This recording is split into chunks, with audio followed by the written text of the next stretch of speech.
வணக்கம். இது ஏன் என்ற கேள்வி. நான் ஷபீர் அஹ்மத். நவம்பர் 23, 2019 இந்திய அரசியல்ல ஒரு மிகப்பெரிய பரபரப்பு.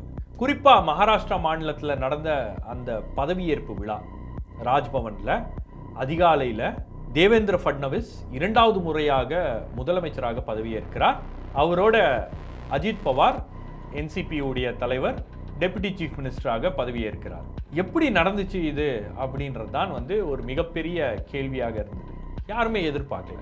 ஏன்னா அந்த சமயத்தில் தான் சரத்பவாருடைய என்சிபி, உத்தவ் தாக்கரே, அதுக்கப்புறம் காங்கிரஸ் கட்சி ஒன்று சேர்ந்து கவர்மெண்ட்டை ஃபார்ம் பண்ணக்கூடிய அந்த தருவாயில் இருந்தாங்க.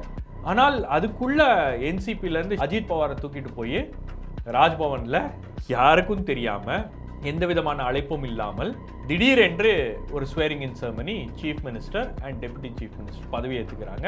அவங்களுடைய காலம் பார்த்தீங்கன்னா அந்த சமயத்தில் ஒரு 80 மணி நேரம் தான் அவங்க முதலமைச்சராகவும் துணை முதலமைச்சராகவும் ஃபட்னவிஸும் அஜித் பவாரும் இருந்தாங்க. ஸோ அந்த அளவுக்கு நடந்த அந்த நிகழ்வு ஒரு பெரிய அளவுக்கு ஒரு பரபரப்பாக மாறிடுச்சு. எப்படி இது சாத்தியமாச்சு அப்படின்றதுக்கான பதில் அப்போ யார்கிட்டையும் இல்லை. ஆனால் இன்று அந்த பதில் என்பது கிடைத்திருக்கிறது. இதை சாத்தியப்படுத்தியது யார் அப்படின்னு பார்த்தீங்கன்னா, இந்தியாவில் இருக்கக்கூடிய one of the richest businessman Gautam Adani.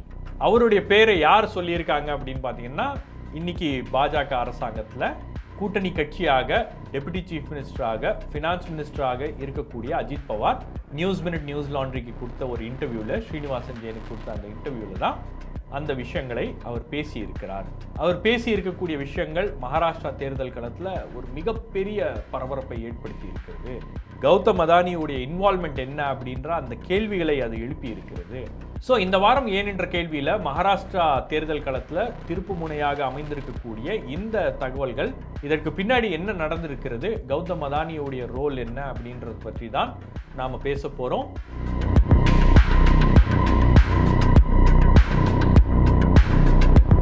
இந்த விஷயத்தை பற்றி பேசுவதற்கு முன்பு news minute, news laundry and news minute Tamil, நாம் ஒரு கம்ப்ளீட் ஆட் ஃப்ரீ பிளாட்ஃபார்ம். எந்த விதமான அரசாங்க விளம்பரமோ, அரசியல் கட்சிகளுடைய விளம்பரமோ, கார்ப்பரேட் ஆட்ஸோ நம்பி இயங்கக்கூடிய ஊடக நிறுவனங்கள் அல்ல. அதனால தான் எங்களால் இந்த மாதிரியான இன்டர்வியூஸை எடுக்க முடிகிறது, இந்த மாதிரியான செய்திகளை வெளியே கொண்டு வர முடிகிறது. இந்தியாவில் ஏகப்பட்ட ஊடகங்கள் இருக்காங்க.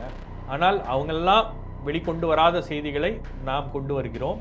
அது மகாராஷ்டிரா தேர்தல் களத்தில் ஒரு மிகப்பெரிய விஷயமாக மாறுகிறது. அப்படின்னும் போது நம்மளுடைய ரோல் இதுதான். இண்டிபெண்டன்ட் மீடியாவுடைய ரோல் இதுதான். மற்றவர்கள் ரிப்போர்ட் பண்ண மறுக்கின்ற செய்திகளை நாம் ரிப்போர்ட் பண்ணுறோம். ஆகவே தான் மீண்டும் மீண்டும் உங்களுடன் இந்த கோரிக்கையை நான் வைக்கிறேன். நாம் செய்கின்ற இந்த வேலை உங்களுக்கு பிடித்திருந்தால் இதை தொடர வேண்டும் அப்படின்னு நீங்கள் நினச்சிங்கன்னா இந்த QR கோட் மூலமாக உங்களுடைய ஆதரவை எங்களுக்கு தெரிவிக்கலாம். இதற்கான லிங்க்கை நான் டிஸ்கிரிப்ஷனில் கொடுக்குறேன்.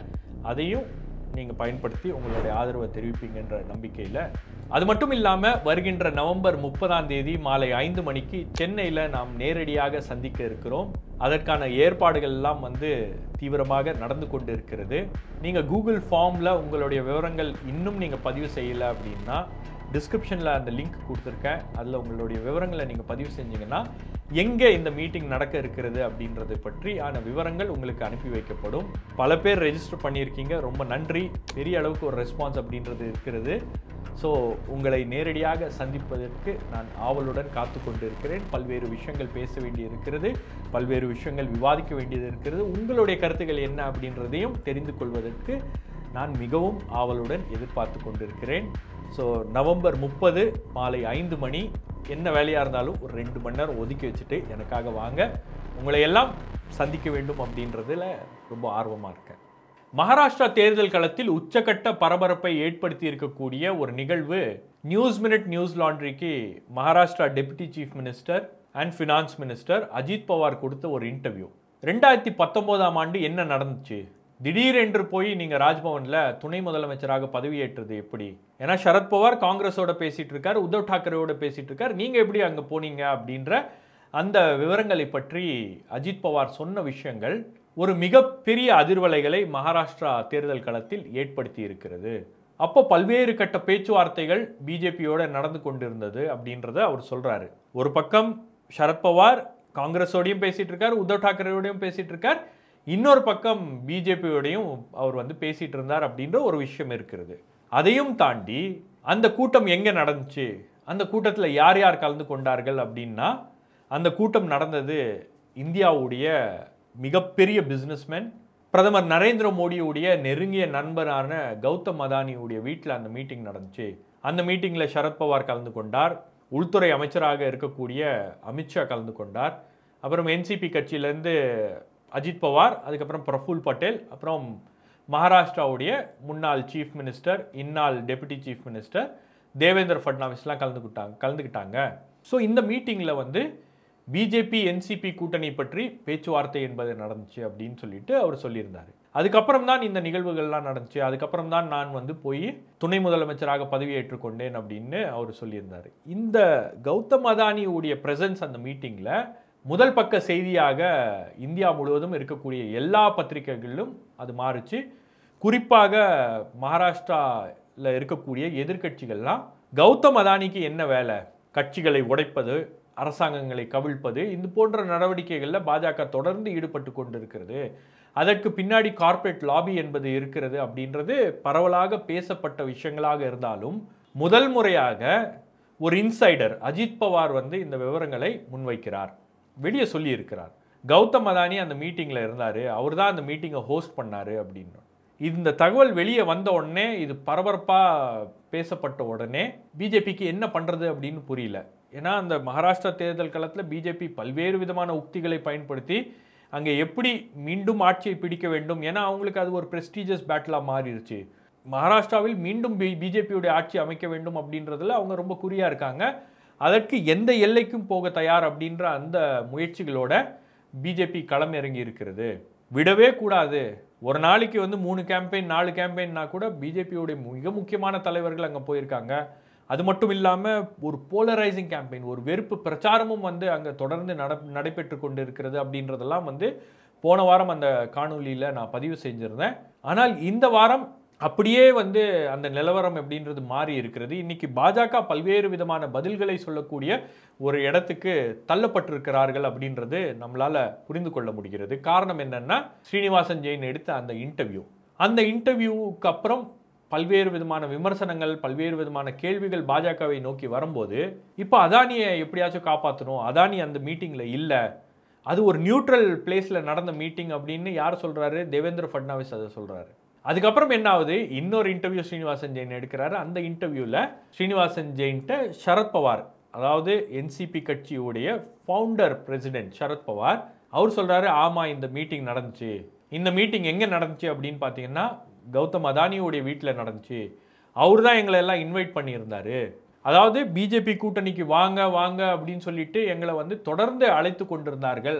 என்ன டீல் பேசுகிறாங்க அப்படின்னு பார்த்தீங்கன்னா, உங்கள் மீது இருக்கக்கூடிய வழக்குகள்லாம் வந்து காணாமல் போய்விடும், உங்கள் மீது இருக்கக்கூடிய உங்கள் கட்சி தலைவர்கள் மீது இருக்கக்கூடிய வழக்குகள்லாம் வந்து எங்கே இருக்குது அப்படின்னே தெரியாது, அதெல்லாம் க்ளோஸ் பண்ணிடுவோம், எந்த பிரச்சனையும் இல்லை. இப்போ நீங்கள் உதாரணத்துக்கு எடுத்துக்கிட்டிங்கன்னா, நவாப் மலிக் மீது வழக்கு இருந்துச்சு, அஜித் பவார் மீது வழக்கு இருந்துச்சு.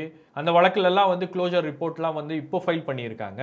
அப்போ அந்த சமயத்திலேயே வந்து இந்த பேச்சுவார்த்தைகள்லாம் நடந்துச்சு அப்படின்னும் போது சரத்பவாருக்கு இது எல்லாருமே வந்து எங்ககிட்ட இதெல்லாம் சொல்லிட்டு இருக்காங்க, ஆனால் நேரடியாக நாம் வந்து சம்மந்தப்பட்ட ஆள்கிட்டயே இதை கேட்டு தெரிஞ்சுப்போம் அப்படின்றதுனால தான் அந்த மீட்டிங்கை நான் அட்டென்ட் பண்ணேன். அப்போ அந்த மீட்டிங்கில் பேசப்பட்ட விஷயங்கள் இது. உங்கள் மீது வழக்குகள் இருந்துச்சுன்னா அதெல்லாம் வந்து காணாமல் போயிடும். உங்கள் மீது ஏதாச்சும் குற்றங்கள் இருக்குது, அது சம்மந்தமாக வழக்குகள் இருக்குது, சென்ட்ரல் ஏஜென்சிஸில் வழக்கு இருக்குது அப்படின்னா நீங்கள் கூட்டணிக்கு வந்துட்டீங்கன்னா எந்த பிரச்சனையும் இல்லை, அதெல்லாம் வந்து அப்படியே காணாமல் போயிடும் அப்படின்ற உத்தரவாதத்தோட இந்த விஷயங்கள், இந்த கூட்டம் அப்படின்றது நடந்துச்சு. சரி, இதில் பாஜக தலைவர்கள் கலந்து கொண்டார்கள், என்சிபி தலைவர்கள் கலந்து கொண்டார்கள், அவங்க சம்மந்தப்பட்ட விஷயம். ஆனால் இதில் கௌதம் அதானியுடைய ரோல் என்ன அப்படின்னா, இவங்களை ஒருங்கிணைக்கக்கூடிய வேலையை கௌதம் அதானி செய்திருக்கிறார் அப்படின்றது தான் வந்து தற்போது இங்கே இருக்கக்கூடிய ஒரு மிக முக்கியமான கேள்வி. அப்போது கௌதம் அதானி கட்சிகளை உடைப்பது, ஆட்சிகளை கவிழ்ப்பது அல்லது இந்த மாதிரியான நடவடிக்கைகள் எல்லாம் ஈடுபடுகிறாரா அப்படின்ற அந்த கேள்விகள் அரசல் புரசலாக இருந்துச்சு. ஆனால் முதல் முறையாக அது உறுதியாகி இருக்கிறது.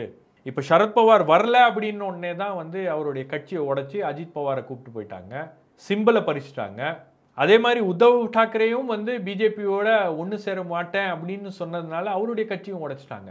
அதுக்கப்புறம் மகாராஷ்டிரா அரசியலில் கூடுதலான தகவல்கள் வந்திருக்கிறது. என்ன அப்படின்னு பார்த்தீங்கன்னா, கௌதம் அதானி இன்னொரு மீட்டிங்கை வந்து உத்தவ் டாக்கரேவோட நடத்தி இருக்கிறார்.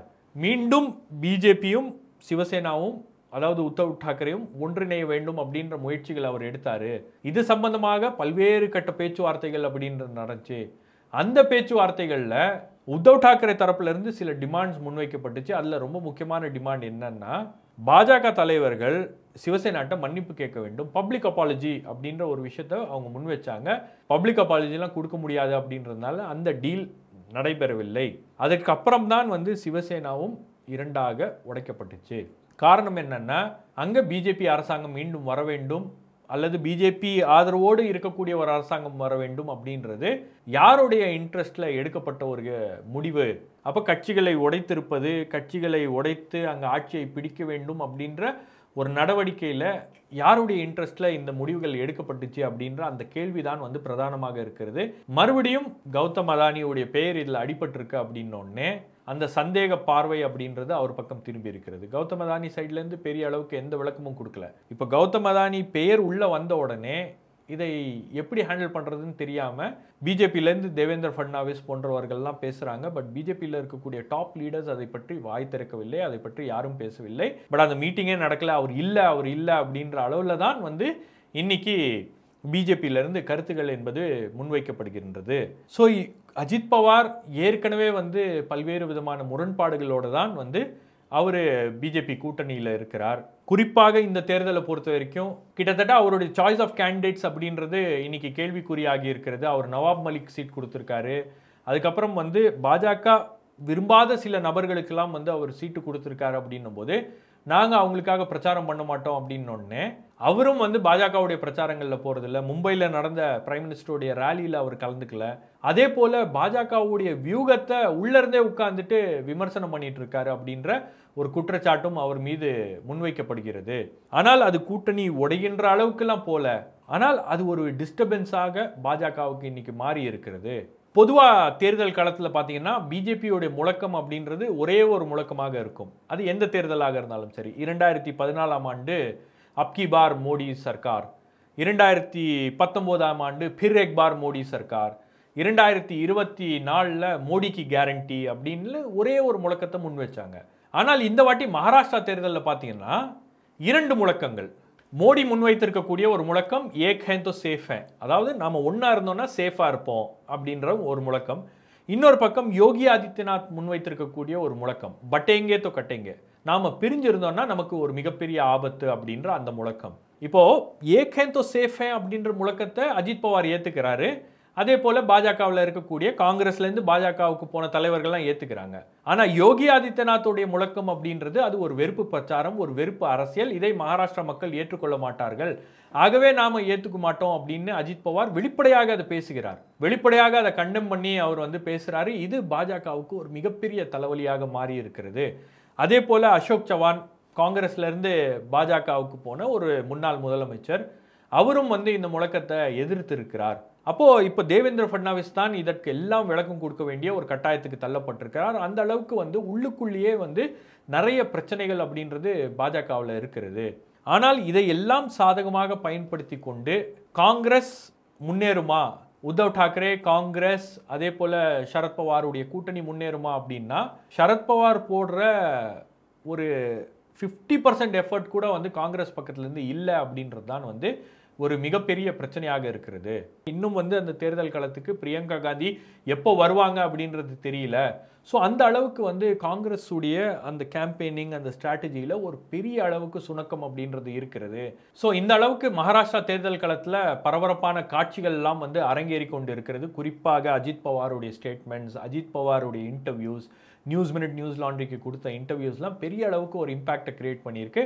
அதே போல் சரத்பவார் சொல்லியிருக்கக்கூடிய விஷயங்கள், கௌதம் அதானியுடைய பெயர் வந்திருப்பது, இதெல்லாம் வந்து என்ன மாதிரியான ஒரு தாக்கத்தை ஏற்படுத்தும் அப்படின்றது பாஜக மத்தியில் ஒரு பெரிய கவலையாகவே இருக்கிறது. ஏன்னா ஏற்கனவே வந்து குஜராத் ஆன்டி குஜராத் சென்டிமெண்ட் அப்படின்றது ஒன்று மகாராஷ்டிராவில் இருந்து கொண்டே இருக்கிறது.